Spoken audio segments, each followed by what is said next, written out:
श्री स्वामी समर्थ. नमस्कार, मी शर्मिला. माझ्या यूट्यूब चॅनलमध्ये माझ्या सगळ्या गोडताईंचं, मैत्रिणींचं अगदी मनापासून स्वागत करते. आजचा दिवस तुम्हाला खूप छान जाओ, तुमच्या मनातील सगळ्या इच्छा पूर्ण हो, हीच महाराजांच्या चरणी प्रार्थना करते आणि आपल्या नवीन व्हिडिओला सुरुवात करते. आपल्याला 19 एप्रिल 2026 वार रविवार या दिवशी अक्षय तृतीया हा सोन्यासारखा सण साजरा करायचा आहे. बघा, वैशाख शुद्ध तृतीयेला अक्षय तृतीया म्हणतात. 3.5 मुहूर्तांपैकी एक शुभ मुहूर्त म्हणून अक्षय तृतीया हा श्राद्ध दिवस म्हणून सुद्धा मानला जातो. हा दिवस पितरांचा सण म्हणून सुद्धा साजरा करत असतो. बघा, या दिवशी केलेले दान, हवन, तर्पण, पूजा, जप इत्यादी पुण्यकर्म आपल्याला अक्षय फळ देत असतात. थोडक्यात काय, आपल्या पितरांचे ऋण फेडण्याचाच हा दिवस असतो. तसेच हा दिवस परशुराम जयंती म्हणून सुद्धा आपण ओळखतो. अक्षय तृतीया अकातीज असे सुद्धा म्हटले जाते. हा एक अत्यंत शुभ दिवस असतो आणि या दिवशी भगवान विष्णू, श्री गणेश, माता लक्ष्मी यांची देखील पूजा केली जाते.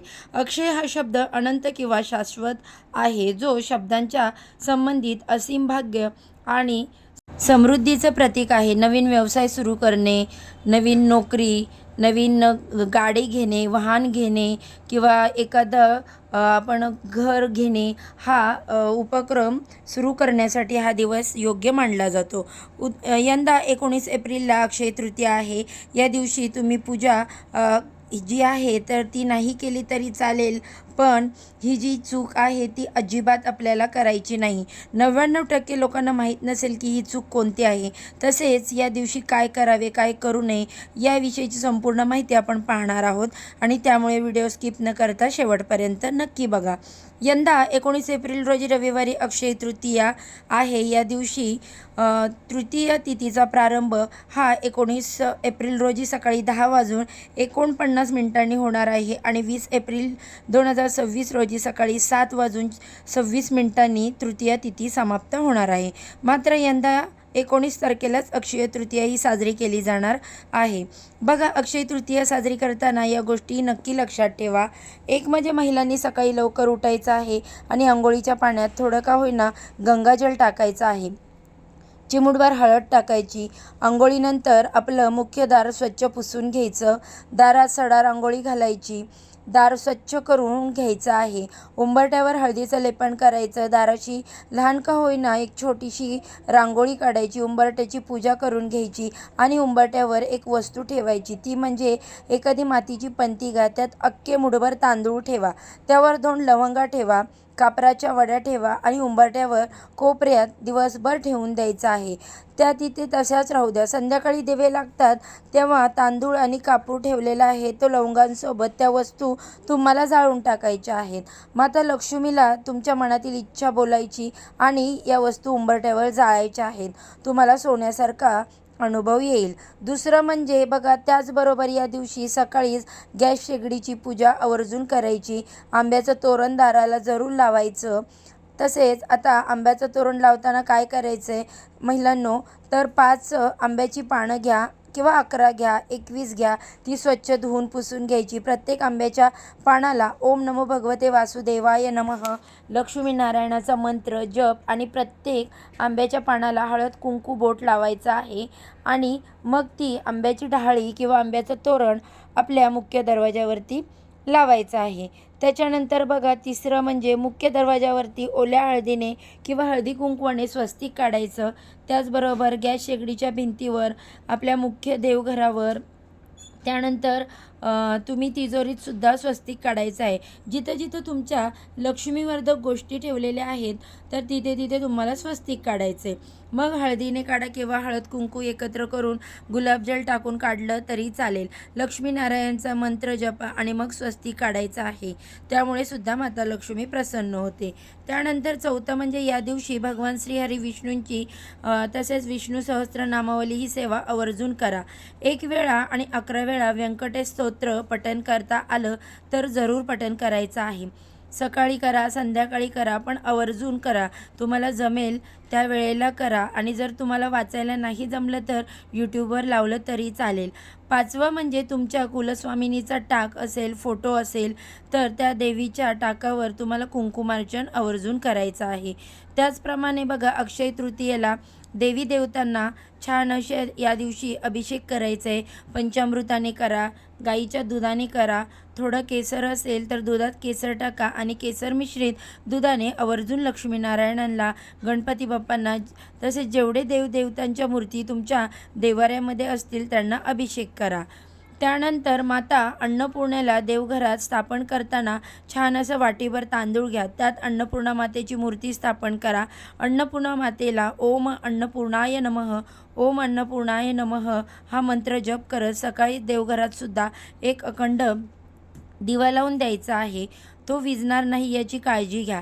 एक दिवा तुळशीजवळ लावा, एक दिवा मुख्य दरवाजाजवळ लावा. प्रत्येक दिव्यामध्ये 2-2 लवंगा टाकून द्या. तसेच दिव्यात 1-1 कापराची वडे टाका, चिमूटभर हळद टाका. देवघरातील दिव्यात तुळशीजवळ आणि मुख्य दरवाजाशी सुद्धा एक दिव्यात लावायचा आहे. ही सेवा करताना लक्ष्मीनारायणांचा मंत्र जपायचा आहे. आणि एक दिवस पितृदेवतांच्या नावाने दिवा दक्षिण दिशेला सुद्धा लावायचा आहे.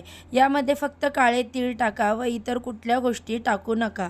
अक्षय तृतीयेला देवघरात वाटीभर धने आणि एखादा गुळाचा खडा किंवा साखर, वाटीभर धने किंवा गूळ माता लक्ष्मीसमोर तो नैवेद्य दाखवायचा आहे.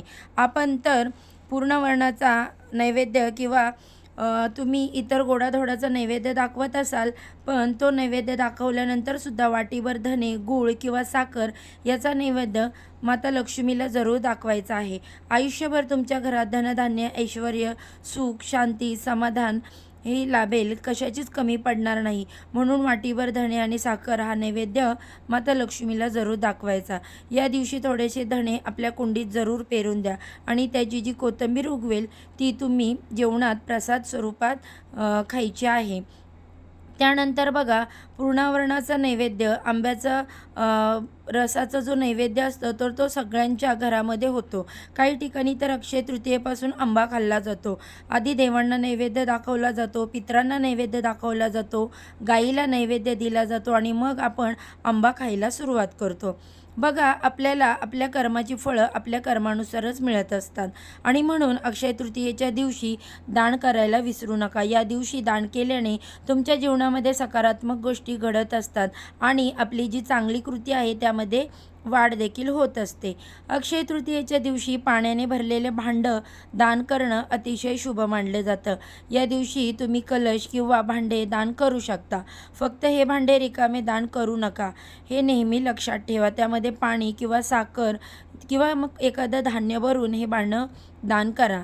अक्षय तृतीयेच्या दिवशी पांढऱ्या वस्तूचे दान करणं देखील अतिशय शुभ मानलं जातं. त्यामध्ये तुम्ही दूध, दही, साखर, खीर, शंख, पांढरे कपडे इत्यादी वस्तूंचं दान करू शकता. त्यामुळे व्यक्तीला शुभफळ प्राप्त होतं आणि कुंडलीतील चंद्राची स्थिती देखील मजबूत होते. तसेच या काही वस्तू दान केल्याने व्यक्तीला शाश्वत पुण्य प्राप्त होतं. त्याचप्रमाणे अक्षय तृतीयेच्या दिवशी पूर्वजांना जो आशीर्वाद असतो तो मिळवण्यासाठी तुम्ही पूर्वजांच्या नावाने गरिबांना, गरजूंना तुमच्या क्षमतेनुसार अन्नदान, पैसे, कपडे इत्यादी देखील दान करा. असे केल्याने पितृदोषापासून मुक्ती मिळते. या दिवशी ब्राह्मणासाठी जेवणाची व्यवस्था करावी. अक्षय तृतीयेला सोने खरेदी करणे सुद्धा खूप चांगले मानले जाते. तसेच मंदिरात फळ तसेच प्रामुख्याने गोड अन्नाचे दान करावे. शक्य असल्यास हॉस्पिटलमध्ये जाऊन गरजू रुग्णांना फळे, पाणी आणि मिठाई याचं वाटप करावं. त्याचप्रमाणे बघा मंदिरात पूजेचे साहित्य उदाहरणार्थ घंटा, पूजेची थाळी अर्पण करू शकता. तसेच विद्वान व्यक्तींना धार्मिक पुस्तके भेट दिल्यास गुरु बृहस्पती जो असतो तो प्रसन्न होतात. त्याचप्रमाणे या दिवशी आपल्या आईवडिलांना आणि गुरूंना त्यांचा आशीर्वाद घ्यावा, त्यांच्या पाया पडावं. मोठ्यांचा आशीर्वाद घेणे या दिवशी विशेष फलदायी ठरते. थोडक्यात सांगायचं तर मोठ्यांचा आशीर्वाद घेतल्यास आपल्याला अनंत पुण्य लाभते. या दिवशी धनसंपत्तीसाठी देखील मिठाची पूजा केली जाते. अक्षय तृतीयेला वाटीमध्ये मीठ घेऊन त्याची पूजा अवश्य करावी. पण तुम्ही काचेची वाटी किंवा चिनी मातीची वाटी घ्यायची आणि त्यामध्ये मीठ भरावं. मग ते मीठ जाड असेल, काळं मीठ असेल, सैंधव मीठ असेल, बारीक मीठ असेल, जे मीठ तुम्ही वापरता ते मीठ तुम्ही त्यांच्यामध्ये भरलं तरी चालेल. आणि त्याची पूजा करायची। वाटीच्या समोर तुम्ही फूल आणि फुलावर हळद कुंकू अक्षदा व्हायच्या। अक्षय तृतीयेला तुम्ही मीठाची पूजा अवश्य करा। दुसऱ्या दिवशी सकाळी उचलून ते मीठ तुम्ही एकतर स्वयंपाकघरामध्ये वापरू शकता किंवा एखाद्या काचेच्या बरणीमध्ये भरून ठेवून तेच मीठ तुम्ही थोडं थोडं करून फरशी पुसण्यासाठी वापरलं तरी चालेल। आपल्या घरातील नकारात्मकता त्यामुळे नष्ट होते।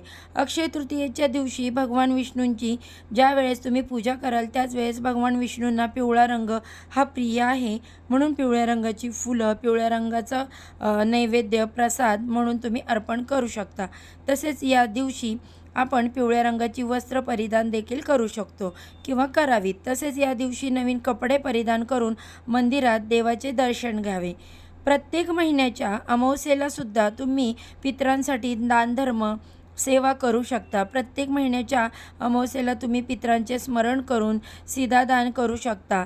तुम्ही एखाद्या मंदिरामध्ये गुप्तदान, यथाशक्ती जे काही तुम्हाला पैसे दान करायचे आहेत ते तुम्ही दान करू शकता। किंवा या व्यतिरिक्त तुम्हाला काही पितरांसाठी सेवा करायची असेल, पितृस्तुती, पितृअष्टक, पितृस्तोत्र तुम्हाला नित्यनियमाने दररोज म्हणायचं असेल तर ते सुद्धा दररोज तुम्ही सकाळी किंवा संध्याकाळी घरामध्ये दक्षिणेकडे तोंड करून बसून म्हणू शकता।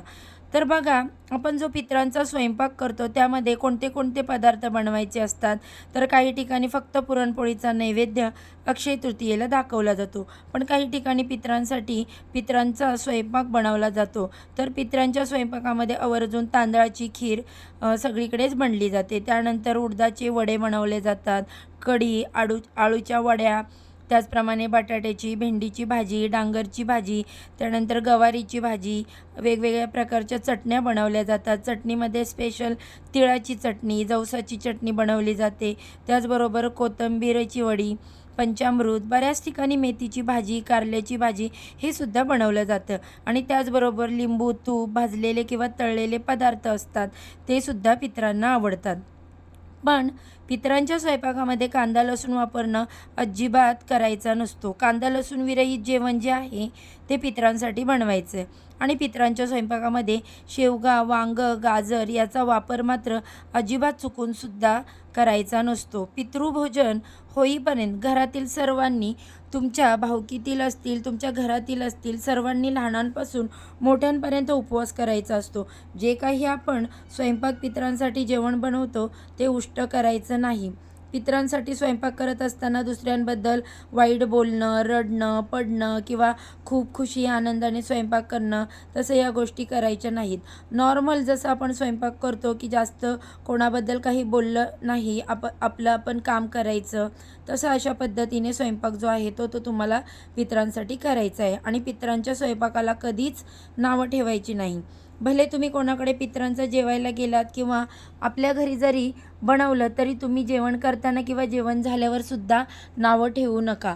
पितरांसाठी जेव्हा आपण नैवेद्य बनवतो वेळी जेव्हा आपण ताट बनवतो आणि समोर नैवेद्य दाखवण्यासाठी ठेवतो, तर त्यावेळी आपण पाण्याने चौकोन भरून न काढता पाण्याने भरलेला गोल काढायचा आहे आणि त्याच्यावर मग ते ताट नैवेद्याचं बनवलेलं ठेवायचं। नैवेद्य दाखवताना उलटं पाणी फिरवायचं असतं। जसं आपण देवांसाठी सरळ फिरवतो तसंच त्याचबरोबर एकदम सगळ्या गोष्टी उलट्या पितरांसाठी करायच्या असतात। पितरांसाठी जेवण, पितरांसाठी ताट शक्य झालं तर 99% तुम्हाला मिळालं तर केळीच्या पानावर वाढायचं आहे, पण सगळ्यांनाच केळीचं पान मिळेल असं शक्य नाही, त्यामुळे तुम्ही ताटामध्ये देखील वाढू शकता। पितरांना नैवेद्य दाखवून झाल्यावर लगेच कावळ्याला देखील घास ठेवायला विसरायचं नाही। केळीच्या पानावर जेव्हा आपण जेवण वाढतो तर त्यावेळेला केळीच्या पानाच्या मध्यभागी सुरुवातीला आपल्याला शुद्ध गाईचं तूप चमच्याभर टाकून मग त्यावर भात ठेवायचा आणि मग त्यावरती वरण वाढायचं। इतर वेळी बघा, आपण भात वाढतो त्यावर साधं वरण वाढतो आणि नंतर त्यावरती तूप वाढतो, पण पितरांच्या ताटात खाली तूप, त्यावरती भात आणि मग त्यावर वरण वाढायचं आणि लिंबू असं असतं, ही सर्वात शेवटी वाढायचं। अक्षय म्हणजे कधीही न संपणारे, अखंड टिकणारे। या दिवशी केलेली जी पूजा असेल, दानधर्म असेल, अक्षय टिकून राहतो, कधीही संपत नाही। म्हणून या तिथीला आपण जे शक्य असेल ना तर त्या सेवा आणि थोडं का होईना दान अवश्य करायचं आहे। त्यामुळे बऱ्याचशा पितृदोष जो आहे तो 100% कमी होतो, अडचणी दूर होतात, पितृ शांत होतात, तृप्त होऊन भरभरून आशीर्वाद देतात. आता बघा, तुमच्या घरात काहीच करत नसतील, म्हणजे तुमच्या घरात परंपरेनुसार करा केळी पूजन वगैरे होत नसेल किंवा गावी करत असतील, तरी पण काय करायचं आहे, या दिवशी तुम्हाला पितृदोष असो किंवा नसो, देवांची पूजा झाल्यानंतर दुपारी 12 ते 12:30 वाजता एक दक्षिणेकडे तोंड करून दिवा लावायचा आहे. तुम्ही दक्षिण दिशेकडे तोंड करून बसून आसन घेऊन बसा आणि एक वेळा का होईना पितृस्तोत्र हात जोडून पठण करायचं. पठण करता येत असेल तर करा, नाहीतर यूट्यूबवर लावून दिलं तरीही चालेल. आपल्या पितरांसाठी, पितृदोष दूर होण्यासाठी आणि बऱ्याचशा अडचणीतून मार्ग मिळण्यासाठी, घरात अखंड लक्ष्मी टिकून राहण्यासाठी आपण तुळशीजवळ तर दिवा लावणारच आहोत. अक्षय तृतीयेला मुख्य दाराशी दिवा लावणार आहोत.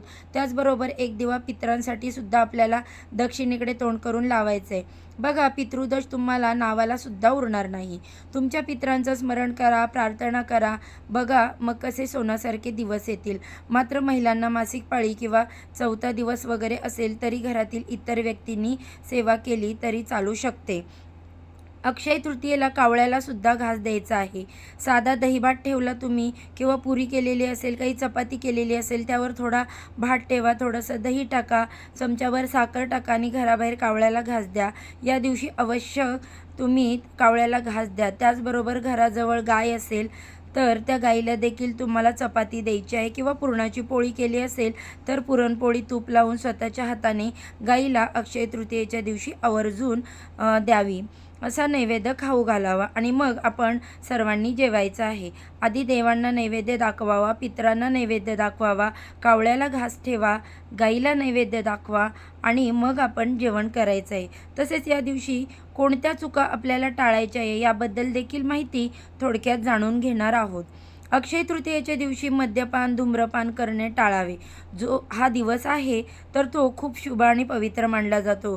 त्याचप्रमाणे या दिवशी कोणालाही वाईट बोलणे, अपमान करणे हे टाळा. घरामध्ये शांतता ठेवा, सकारात्मकता त्यामुळे टिकून राहते आणि हे खूप महत्त्वाचं आहे. अक्षय तृतीयेच्या दिवशी माता लक्ष्मी आणि भगवान विष्णू यांची एकत्रित पूजा करावी. माता लक्ष्मी आणि भगवान विष्णू यांची पूजा या दिवशी वेगळी करू नये, एवढी गोष्ट मात्र लक्षात ठेवा.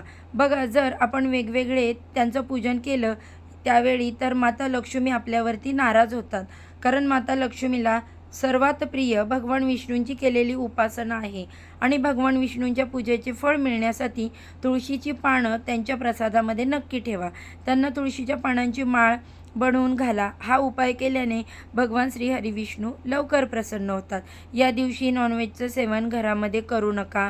मांस, मटण, मच्छी, अंडी या दिवशी आपल्या घरामध्ये अजिबात बनवायची नाही. आता सर्वात महत्त्वाची जी चूक आहे, बघा, या दिवशी आपण अनेक प्रकारच्या वस्तूंची खरेदी करत असतो. यामध्ये आपण सोनं, चांदी खरेदी करतो. तसेच आपण ऐपतीनुसार आपण ज्या वस्तू आपल्याला हव्या त्या वस्तू खरेदी करत असतो. पण यामध्ये चुकूनसुद्धा आपल्याला या दिवशी प्लॅस्टिक, ॲल्युमिनियम किंवा स्टीलची भांडी किंवा लोखंडाची भांडी खरेदी करायची नाहीत. या गोष्टीत राहूंचा प्रभाव असतो आणि त्यामुळे घरात नकारात्मकता येऊ शकते. त्यामुळे या गोष्टी चुकूनसुद्धा खरेदी करू नका. त्यानंतर पुढची सर्वात महत्त्वाची चूक म्हणजे अक्षय तृतीयेच्या दिवशी कोणालाही पैसे, कर्ज देणे टाळा. असे मानले जाते की या दिवशी आपल्या घरातील लक्ष्मी दुसऱ्याकडे जाते. त्यामुळे चुकूनसुद्धा या दिवशी पैसे किंवा सोने चुकूनही कोणाला देऊ नका. अक्षय तृतीयेच्या दिवशी पूजा स्थान, तिजोरी, पैशाची जागा अस्वच्छ ठेवू नये. तसेच घराची नीट साफसफाई करावी. अस्वच्छ घर नकारात्मकतेने भरलेलं असतं. अशा घरांमध्ये माता लक्ष्मी कधीही वास करत नाही. त्यामुळे या चुका आपल्याला टाळायच्या आहेत. या दिवशी तुम्ही शंख, कवड्या, श्रीयंत्र, कुबेरयंत्र, भगवान श्री गणेश, श्री विष्णू या सर्व गोष्टी माता लक्ष्मीला अतिशय प्रिय आहेत आणि त्यामुळे त्यांचा आपल्याकडून चुकूनही अपमान होणार नाही याची काळजी आपल्याला घ्यायची आहे. त्यानंतर या दिवशी अजूनही काही नियमांचे पालन करायचं असतं. यामध्ये घरामध्ये पती पत्नीने ब्रह्मचर्य पाळायचं. त्याचबरोबर भांडणं, कटकटी, वादविवाद होणार नाही याची काळजी घ्यायची. ज्या महिलांना मासिक धर्म चालू आहे आणि मासिक धर्माचा 4था दिवस असेल तरी अक्षय तृतीयेची पूजा चुकूनही करू नये. तर ही माहिती तुम्हाला आवडली असेल तर व्हिडिओला एक लाईक नक्की करा.